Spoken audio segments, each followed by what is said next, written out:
देख रहे हैं अनहोनी। तो चलिए बढ़ते हैं आज की इस कहानी की ओर। ये बात आज से करीब 25 साल पुरानी है, जब छोटे छोटे गांव में साधारण लोगों के पास कोई वाहन नहीं हुआ करते थे। उनको अगर पास के गांव या फिर शहर जाना होता था तो फिर वो बस से जाते थे या फिर चल कर जाते थे। 25 साल का वामन भी एक ऐसे ही छोटे गांव में रहता था। वो एक साधारण परिवार में था, जहां खेत में दिन भर काम करने पर बस 2 वक्त की रोटी ही नसीब होती थी और कोई भूखा नहीं सोता था। वामन घर का बड़ा बेटा था, तो पूरे घर की जिम्मेदारी अब उस पर ही थी। उसके पिताजी चाहते थे कि वामन अपनी बंजर पड़ी खेती में अच्छे से खेती करके, जिससे साल भर के घर का खाने का इंतज़ाम हो जाए। लेकिन वामन की सोच कुछ अलग ही थी। वो इन सब खेती बाड़ी में फंस कर नहीं रहना चाहता था, उसे आगे बढ़ना था। वामन पढ़ाई में तो बहुत होशियार था, लेकिन आगे पढ़ाई करने के लिए उसके पिताजी पैसे नहीं भर सकते थे। इस वजह से 12वीं के बाद उसकी पढ़ाई छूट गई थी। घर पर पैसों की कमी हो रही थी, इसलिए वामन ने पास वाले शहर जाकर किसी दुकान पर काम करने की सोची। अगले ही दिन वामन शहर गया और उसे खाद बीज और रसायन की बड़ी दुकान पर काम भी मिल गई। उसने उसके अगले ही दिन काम पर जाना शुरू किया। कुछ महीने तक तो सब कुछ अच्छा चलता रहा। पैसे बचाने के लिए वामन रोज सुबह उसके गांव से बस 2 किलोमीटर दूर शहर के बीच के रास्ते में चलते हुए जाता था और शहर को उसके कुछ पहचान वाले लोगों के साथ चलते हुए रात को वापस घर आ जाता था।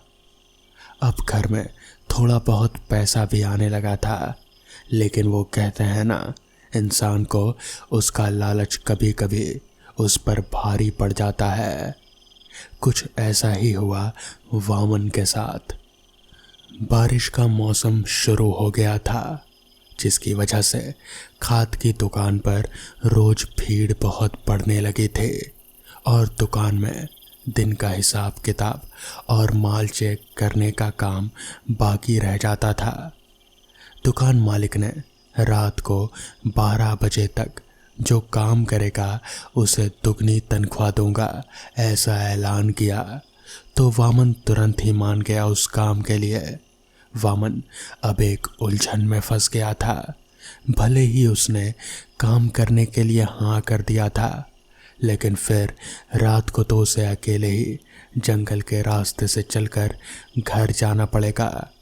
और उसमें उसने लोगों से ऐसी बहुत कहानियां सुनी थी कि उस रास्ते में बहुत लोगों ने कुछ अजीब देखा है।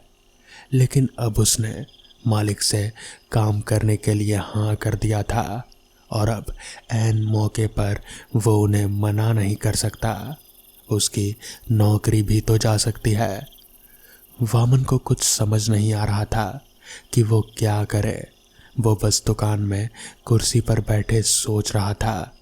फिर उसने तय कर लिया कि कुछ भी हो जाए, वो रात को यहाँ का काम ख़त्म करके ही घर जाएगा। उसने अपने गांव के आदमी के पास वो आज देर से आएगा ये अपने घर पर बताने के लिए कह दिया और काम पर जुट गया। वैसे भी जंगल आधा कटा हुआ था और अब उसमें कोई जंगली जानवर भी नहीं बचे थे। ये सब इंसान ही की करनी थे। फिर भी लोग उस जंगल में जाने से रात को पता नहीं क्यों डरते हैं। लेकिन वामन वहां से जाने की हिम्मत करने वाला था। वामन मन लगाकर अपना काम करता रहा और आखिरकार रात के 12 बजे तक उसका काम भी खत्म हो गया और वो अपनी टिफिन बैग हाथ में लेकर वहां से अपने घर के लिए निकल पड़ा। शहर से बाहर निकलते ही जंगल का रास्ता शुरू हो रहा था। आज जंगल की तरफ देखकर लग रहा था मानो वो कब से वामन को निकलने को तैयार ही बैठा था, बस उसका ही इंतजार कर रहा था। आज अमावस की रात थी। चारों तरफ घना अंधेरा छाया हुआ था। लगातार कभी ना रुकने वाली रात कीड़ों की आवाज़ें जंगल के चारों ओर से आ रहे थे। बीच बीच में किसी कुत्ते के रोने की आवाज़ आ रहे थे, कभी पेड़ के पत्तियों की आवाज़। जंगल के इस सन्नाटे को देखकर लग रहा था ये कोई तूफान के आने के पहले की शांति है।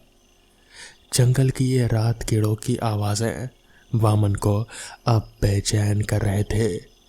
वामन भगवान का नाम लेकर जल्दी जल्दी चलता रहा और मन ही मन में उसने तय कर लिया कि वो कैसे भी करके आज बस घर पहुंच जाए, फिर कभी भी वो ऐसी रात वाली ड्यूटी कभी नहीं करेगा। खैर, वामन भगवान का नाम लेकर चलते ही जा रहा था। वो अब जंगल के बीचों बीच, जहाँ पर एक बहुत बड़ा बरगद का पेड़ था, वहाँ तक आ गया था। लेकिन अचानक ही साफ मौसम ने अपना रुख बदल दिया और आसमान में घने काले बादल छाने लगे।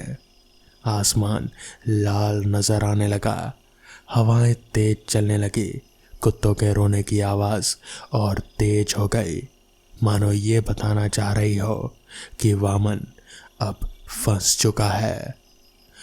वामन डरकर वहां से भागता, उससे पहले ही तेज मूसलाधार बारिश शुरू हो गई। वामन ने अब एक अच्छी जगह रुकने की सोची। उसने सोचा, इधर उधर देखा तो उसे एक घना बरगद का पेड़ दिखाई दिया। वो इतना घना था कि उसके नीचे बारिश की बूंदें भी नहीं गिर रहे थे। वामन तुरंत भागकर उस पेड़ के नीचे जाकर खड़ा हो गया। पेड़ के नीचे खड़े होते ही वामन को घुटन सी हो रहे थे। लग रहा था जैसे कोई उसकी सांसें रोक रहा हो, लेकिन उसके आसपास तो कोई दिख नहीं रहा था। वामन का दम घुटने लगा। वो धीरे धीरे नीचे बैठने लगा, लेकिन तभी उसके हाथ में पहना हुआ पीतल का कड़ा किसी चीज में अटक गया। लेकिन वामन को ठीक से सांस ना ले पाने की वजह से बहुत तकलीफ हो रहे थे, इसलिए उसने तुरंत अपना हाथ खींच लिया। लेकिन उसका हाथ खींचते ही आसमान में तेज बिजली कड़की और वातावरण में और भी ज्यादा डर फैल गया। बारिश के साथ साथ अब तूफान भी आ गया था। वामन को अब वहां रुकने से डर लग रहा था। वो जैसे तैसे वहां से उठा और भागने लगा। थोड़ी देर में अचानक ही बारिश भी रुक गई और मौसम भी एकदम साफ हो गया। तो वामन की भागने की गति और थोड़ी कम हो गई। वामन अब तेज कदमों से चल रहा था। अचानक ही उसके सामने एक धुंधली सी सफेद आकृति दिखने लगी। वामन उसे देखने के लिए आगे बढ़ा। वो धीरे धीरे आगे बढ़ा तो एक आदमी उसे वहीं पर खड़ा दिखा। इतनी रात को यहाँ पर एक इंसान की मौजूदगी देखकर वामन की खुशी का ठिकाना न रहा और वो भागकर उसके पास गया। कौन हो आप और इतनी रात का यहाँ पर क्या कर रहे हैं? वामन ने उस आदमी के साथ चलते हुए कहा। वामन ने उस आदमी के चेहरे को ठीक से देखा तो वो उसे कुछ जाना पहचाना सा लग रहा था, लेकिन उसे याद नहीं आ रहा था। काले रंग का सर्द चेहरे वाला आदमी उस काली रात में और भी डरावना लग रहा था। मैं सामने के गांव में रहता हूँ। आज काम से देरी हो गई मुझे घर जाने के लिए और बारिश शुरू हो गई, इसलिए रुका हुआ था। तुम बताओ? उस आदमी ने बिना किसी भाव के कहा। अरे वाह, ये तो बहुत अच्छी बात है। मेरा नाम वामन है और मैं भी सामने वाले गांव में ही रहता हूँ। मैं यही सोच रहा था कि आप कुछ जाने पहचाने से लग रहे हो। शायद मैंने आपको अपने गांव में ही देखा होगा। वामन ने मुस्कुराते हुए कहा, लेकिन अभी भी उस आदमी का चेहरा शांत ही था। मैं अकेला ही जाता हूँ रोज यहाँ से गांव की तरफ। क्या तुम मेरे दोस्त बनना चाहोगे? अचानक ही उस आदमी ने सर्द चेहरे से कहा, जो उसे बड़ा अजीब लगा। लेकिन वामन को भी साथ चाहिए था, इसलिए वो तुरंत मान गया और खुशी से हाथ मिलाने के लिए उसका हाथ अपने हाथ में ले लिया। लेकिन जिस गति से उसने हाथ में लिया था उसी गति से छोड़ भी दिया। तुम्हारे हाथ इतने ठंडे क्यों हैं? ऐसा लग रहा था मानो जैसे उसने बर्फ हाथ में ले लिया हो। वामन ने उसे अजीब नज़रों से देखते हुए पूछा। वो अभी थोड़ी देर पहले बारिश में भीग गया था ना, शायद इस वजह से हुआ होगा, उस आदमी ने कहा। अरे हाँ, मैं तो भूल ही गया बारिश के बारे में, वामन ने कहा। वामन को भी वो आदमी बहुत अजीब लग रहा था। अब वामन को बारिश में भीगने से जितनी ठंड नहीं लग रहे थे, उससे कई ज़्यादा ठंड उसे उस आदमी के करीबी से लग रहे थे।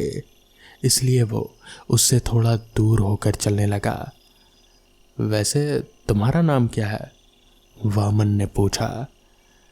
मेरा नाम है मोहन, मोहन काले, मोहन ने सर्द लहजे में जवाब दिया। अच्छा नाम है, मैंने कई बार सुना हुआ सा लग रहा है, लेकिन याद नहीं आ रहा, वामन ने अपने दिमाग पर जोर डालते हुए कहा। तुम मेरे दोस्त बन गए हो, तो क्या तुम मेरी किसी भी चीज़ में मदद करोगे? मोहन ने सामने देखते हुए पूछा। हाँ, सीधी बात है, अब तो दोस्त बन गए, तो दोस्ती में तो फ़र्ज बनता ही है। मैं आपका काम करूँगा और आप मेरा काम करिएगा, बस ऐसे ही चलेगा और क्या। ठीक है, अब इस बात से मुकर मत जाना, मोहन ने जवाब दिया। हाँ दोस्त, बिल्कुल, मेरा पक्का वादा रहा, वामन ने उसका हाथ वापस से पकड़ते हुए कहा। लेकिन हाथ बर्फ की तरह ठंडा होने की वजह से उसने वापस से तुरंत छोड़ दिया। दोनों बातें करते करते गांव की सीमा के पास पहुंच रहे थे। पूरे रास्ते भर वामन उससे कुछ ना कुछ पूछता रहा, लेकिन मोहन उसका बस सर्द जवाब ही देता रहा। वामन ने नज़र उठाकर सामने देखा तो उसके पिताजी दिखाई दिए। शायद देर होने की वजह से उसे ही लेने के लिए घर से निकले थे। वो मोहन से बात करते हुए उनकी तरफ बढ़ रहा था और हाथ दिखाकर बता रहा था कि वो मेरे पिताजी हैं, दूर खड़े। उसके पिताजी उसे बड़ी अजीब नज़रों से घूर रहे थे। वामन गांव की सीमा पार कर अंदर चला गया। उसने पीछे मुड़कर देखा तो मोहन बाहर ही खड़ा था। तो उसने पूछा, क्या हुआ, तुम बाहर क्यों खड़े हो? मैं अंदर नहीं आ सकता, मोहन ने कहा। लेकिन क्यों? वामन ने हैरानी से पूछा। अब मुझसे चला नहीं जा रहा, ऐसा लग रहा है जैसे चक्कर आ रहे हैं। क्या तुम मेरा हाथ पकड़कर चलोगे थोड़ी देर? मोहन ने विनती करते हुए कहा। अरे इतनी सी बात, अब दोस्त किस काम के लिए हैं, बस लाओ अपना हाथ लाओ। इतना कहकर वामन ने उसका ठंडा हाथ पकड़ लिया और गांव की सीमा से उसे अंदर ले जाने लगा। इससे पहले कि वो उसका पहला कदम अंदर लेकर आता, उससे पहले ही वामन के पिताजी ने उसके उस हाथ में, जिसने कि उससे मोहन का हाथ पकड़ा हुआ था, उस हाथ में अपनी लाठी मारी। और जैसे ही मोहन का हाथ वामन के हाथ से अलग हुआ, वामन के पिताजी ने उसे तुरंत ही गांव से अंदर की सीमा की ओर खींच लिया। वामन ने तुरंत ही अपने पिताजी से डांटते हुए कहा, ये क्या कर रहे हैं आप? वो बेचारा बीमार है, उसने मेरा हाथ पकड़ने को कहा था। इस पर वामन के पिताजी ने उसे समझाते हुए कहा, तू पागल हो गया है क्या? तुझे अंदाजा भी है तो भी क्या करने जा रहा था? तू नहीं जानता वो कौन है। वो कोई इंसान नहीं है, वो एक प्रेत है। वो इसी तलाश में है कि गांव का कोई आदमी उसे अपने साथ उसे गांव के अंदर ले आए। तू नहीं जानता मोहन को, वो मोहन जो जो अब अपने खेत के साथ चलकर मर गया था। तू नहीं जानता उसे। ये सुनकर वामन को सब कुछ याद आ गया। उसे समझ आ गया कि मोहन कौन है, और फिर उसके पैरों तले की जमीन जैसे खिसकने सी लगी। उसे बहुत डर लगने लगा और डर के मारे वो वहीं जमीन पर बैठ गया। उसका दिमाग दर्द के मारे फटे जा रहा था। उसने गांव की सीमा के बाहर की ओर देखा तो मोहन वहां से गायब था, जिसके बाद उसके पिताजी उसे वहां से घर ले आए और फिर उसे बताया, तू जो करने जा रहा था उससे गांव का सर्वनाश हो जाता। तू नहीं जानता कि वो आत्मा कितनी ही शक्तिशाली है, और वो कितनी बुरी आत्मा है, तुझे कोई अंदाजा भी नहीं है। वो तो अच्छा हुआ कि मैंने देख लिया, वरना पता नहीं क्या होता। उस दिन के बाद से वामन ने वो शहर की दुकान का काम छोड़ दिया और खेती बाड़ी में जुट गया। तो दोस्तों, ये थी आज की पहली कहानी। तो चलिए बढ़ते हैं आज की दूसरी कहानी की ओर। यार बहुत रात हो गई है, थोड़ा जल्दी बाइक चला। अनिकेत ने अपने दोस्त राजेश को कहा, तो इस पर राजेश ने कहा, यार जल्दी ही तो चला रहा हूँ, ये रास्ता सही नहीं है, ज़्यादा तेज़ चलाना ऊपर से रात के वक्त सही नहीं रहेगा, इसलिए थोड़ा संभल कर ही चलते हैं। वैसे भी रात ही तो हुई है, इसमें डरने वाली कौन सी बात है। तो इस पर अनिकेत ने कहा, यार तूने सुना नहीं है क्या, ये रास्ता क्या। तो इस पर अनिकेत ने वापस से बोलना जारी रखा, दरअसल लोग बोलते हैं कि ये रास्ता रात के लिए सही नहीं है, यहाँ पर आत्माएं भटकती है। इस पर राजेश ने मुस्कुराते हुए कहा, अबे क्या यार, तू भी ये क्या इन सब बातों पर यकीन करता है, पागल है क्या। भूत प्रेत आत्मा ये सब बस दिमाग का वहम है, ये सब कुछ नहीं होता, चल चुपचाप। जिसके बाद राजेश ने आराम से बाइक चलाना जारी रखा। रात काफ़ी हो चुकी थी, इसका अंदाज़ा रास्ते की खामोशी और सन्नाटे को देखकर साफ पता लगाया जा सकता था। रास्ते के दोनों तरफ जंगल झाड़ियाँ थे, इसलिए चांद की रोशनी भी रास्ते पर सही से पहुंच नहीं पा रहे थे। बस बाइक की हेडलाइट की रोशनी ही थी जो उस रास्ते पर उन लोगों की सहारा बने हुए थे। राजेश बाइक को चलाते हुए तेजी से उस रास्ते पर आगे बढ़ने लगा। ठंड का मौसम था और राजेश को काफ़ी ठंड भी लग रहे थे। तभी उसने अनिकेत से कहा, यार थोड़ी देर तू बाइक चलाएगा क्या, मुझे बहुत ठंड लग रही है यार। इस पर अनिकेत ने कहा, यार मैं चला लेता बाइक, मगर वो क्या है कि मुझे सही से चलाना नहीं आता है। तो इस पर राजेश ने वापस से कहा, क्या बे, अगर नहीं चलाना तो सीधा बोल कि डर लग रहा है, या बहाना क्यों मार रहा है। जिसके बाद राजेश ने वापस से बाइक चलाना जारी रखा।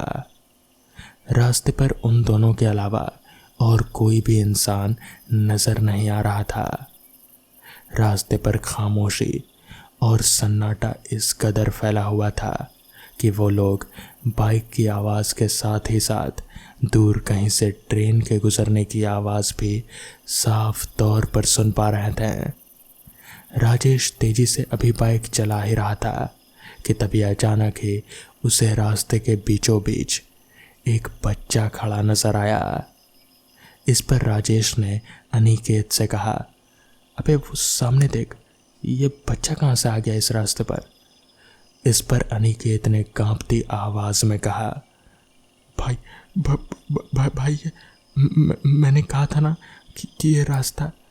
इस पर राजेश ने कहा, अबे चुप, ये बच्चा है यार, कोई भूत थोड़ी है, हमें उतर कर देखना चाहिए, हो सकता है कि इसे हमारी ज़रूरत हो। इस पर अनिकेत ने साफ मना किया, मगर राजेश नहीं माना। वो उतरकर उस बच्चे की तरफ आगे बढ़ने लगा। अभी वो उस बच्चे की तरफ आगे बढ़ ही रहा था कि तभी इतनी देर से सिर झुकाए खड़ा वो बच्चा एकदम से उसने अपना सिर राजेश की तरफ ऊपर उठाया। तो राजेश उसका चेहरा देखकर डर के मारे एकदम से नीचे गिर पड़ा। उस बच्चे का चेहरा बहुत ही ज़्यादा डरावना था। उसकी आंखें लाल चमक रहे थे और उसका मुंह इतना बड़ा था जितना बड़ा एक इंसान का हो ही नहीं सकता। वो बच्चा एकदम से ज़ोर से चिल्लाने लगा। उसकी आवाज़ पूरे फिज़ा में गूंज रही थी। उसकी मोटी और कर्कश आवाज़ से साफ पता चल रहा था कि वो बच्चा कोई इंसान नहीं है, बल्कि वो कुछ और ही भला है। जिसके बाद अनिकेत भागता हुआ राजेश के पास आया और उसे उठाने लगा। राजेश को उठाकर वो वापस से बाइक के पास आया।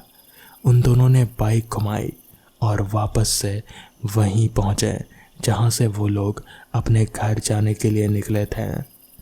उन लोगों ने पूरी रात वहीं उस फार्म हाउस पर ही बिताई, अपने दोस्त के फार्म हाउस पर। और फिर अगली सुबह ही वो लोग वापस से अपने घर जाने के लिए निकले। मगर उन दोनों को आज तक ये समझ नहीं आया कि आखिर वो बच्चा वो सब था क्या। तो दोस्तों, ये थी आज की कहानियाँ। अगर आपको ये कहानियाँ पसंद आई हों तो वीडियो को लाइक और चैनल को सब्सक्राइब करना ना भूलें।